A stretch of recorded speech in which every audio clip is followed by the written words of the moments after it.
Olá, alunos de Pesquisa Operacional 2.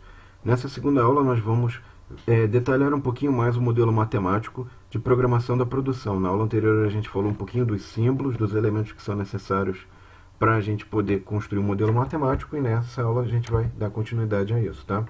Então, basicamente, o problema de programação da produção, considerando apenas uma máquina, a gente vai ter a seguinte variável de decisão. A gente vai ter aqui, ó, imagina lá o problema do caixeiro viajante, né? Que eu tinha uma origem I, uma cidade I, e eu ia para uma cidade J, que era a cidade de destino. E o x de IJ era igual a 1 se a gente percorria saindo da cidade I e chegando na cidade J, se a gente fazia esse caminho, tá? No nosso problema de programação da produção usando uma máquina, a gente vai ter uma variável muito parecida, só que agora ao invés de cidade a gente vai falar de origem, tarefa, né? Na origem a gente vai ter a tarefa I, e no destino a gente vai ter a tarefa J. Então, se eu saio da tarefa I para a tarefa J, essa variável x e j ganha 1, né? Se a máquina processa a tarefa I depois a tarefa J. Tá? Muito bem. E aí, o que é o nosso modelo? Basicamente, o nosso modelo ele vai ser aqui, ó, o problema de designação. Né? Um detalhe aqui importante é que eu tenho uma tarefa J, que é uma tarefa fictícia, que ela sempre é a primeira, tá?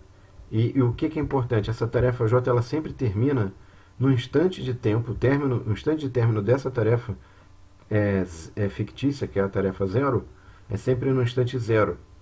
Por que eu faço isso? Porque essa tarefa é a única tarefa que eu tenho certeza sobre em que instante que ela está terminando. E eu tenho que ter essa tarefa porque ela vai me dar a primeira tarefa concluída. E a partir dela eu vou construindo as demais. Né? Então essa tarefa fictícia ela vem antes da primeira tarefa e após a última. Porque depois para a última eu tenho que indicar qual é a próxima tarefa, que é a tarefa fictícia 0. Eu volto para a tarefa 0. Tá? E aí desse modo eu tenho, com essas restrições, que cada tarefa tem uma única sucessora e uma única predecessora. Tá? Agora, além dessas restrições, o que eu preciso olhar? Eu preciso ter essa outra restrição que vai me dar o cálculo do instante de término de cada tarefa, que essa é uma medida importante. Tá? Então, como é que essa restrição vai ser? Se o x e j for igual a 1, o que vai acontecer aqui? Esse cara daqui sendo igual a 1, esse menos m cancela com esse m, e aqui eu vou ficar com cj maior ou igual que ci mais p de j. Tá?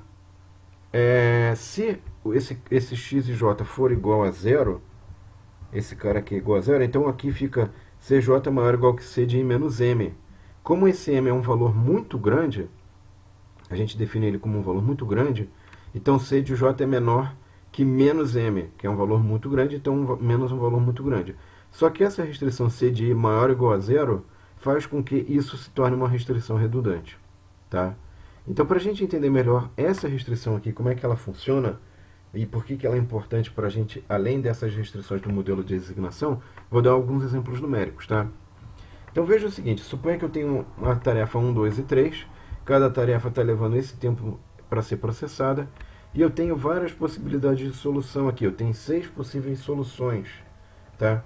Então, por exemplo, uma das soluções seria fazer a tarefa 1, 2 e 3, ou 1, 3, 2, ou 2, 1, 3, e assim por diante. Tá? Como é que eu represento isso na minha variável de decisão, essa sequência dessas tarefas? Eu vou usar isso aqui, ó. Essa é a minha anotação, C e J. Então eu vou começar na tarefa fictícia 0 e vou para a tarefa 1. Tá? Isso aqui vai ganhar o valor 1.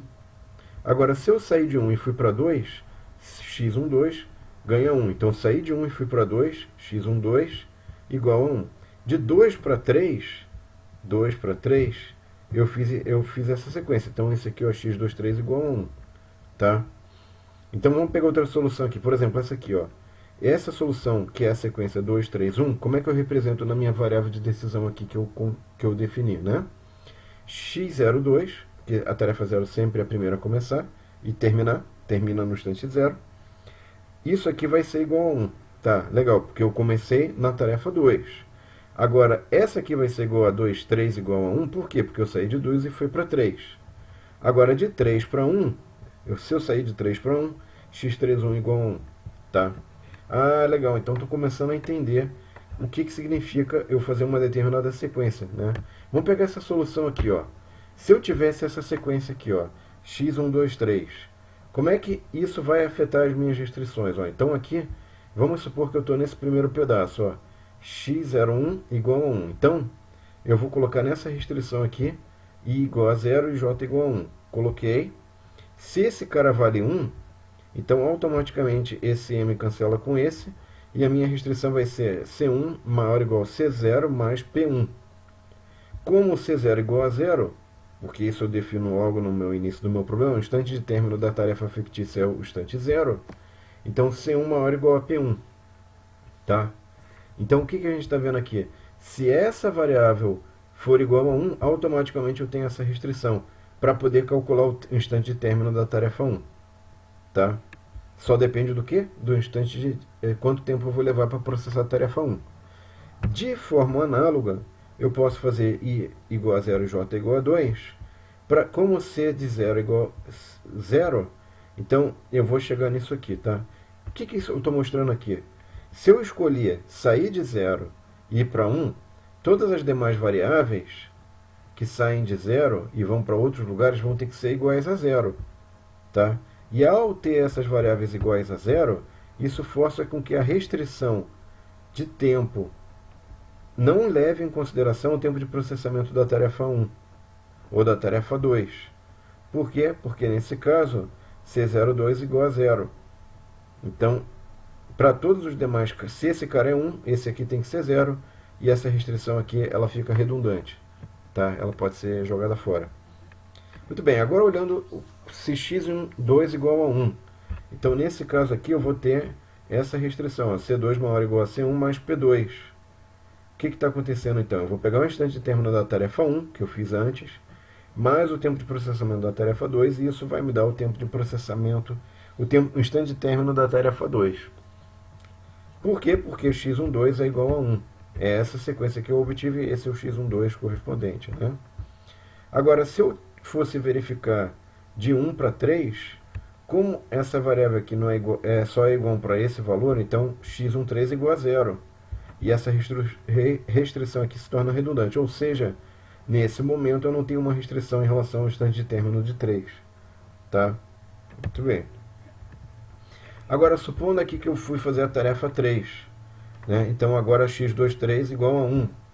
E aqui nesse caso, então, C de 3 maior ou igual que C de 2 mais P3. O instante de término da tarefa 2 mais o tempo de processamento da tarefa 3 vai me dar o instante de término da tarefa 3. Agora, para outra variável, x21, aqui o x21 é 0. Então, nesse caso, essa restrição aqui ficaria redundante. Tá?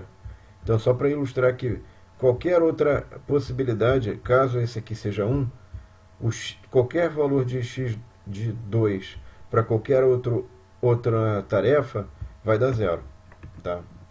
Então, para resumir, para essa sequência de solução 1, 2, 3, eu vou ter x de 0 igual a 1, x12 igual a 1, x de 2, 3 igual a 1.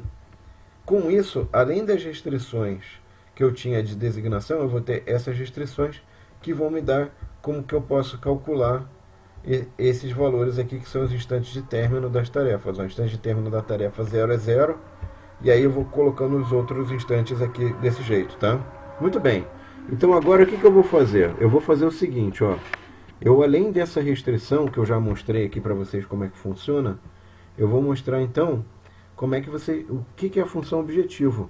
A gente pode considerar várias funções objetivos. No primeiro tratamento eu vou considerar como função objetiva a soma dos tempos de término das tarefas. Tá legal? Então eu estou somando, aqui eu tenho como calcular os instantes de término das tarefas, e aqui eu tenho a soma desses instantes que eu quero minimizar. Na próxima aula eu vou mostrar como é que você pode colocar esse modelo matemático no GUSEC, e aí essas questões vão ficar mais claras. E vou dar um exemplo numérico também. Obrigado pela atenção e até a próxima aula. Tchau.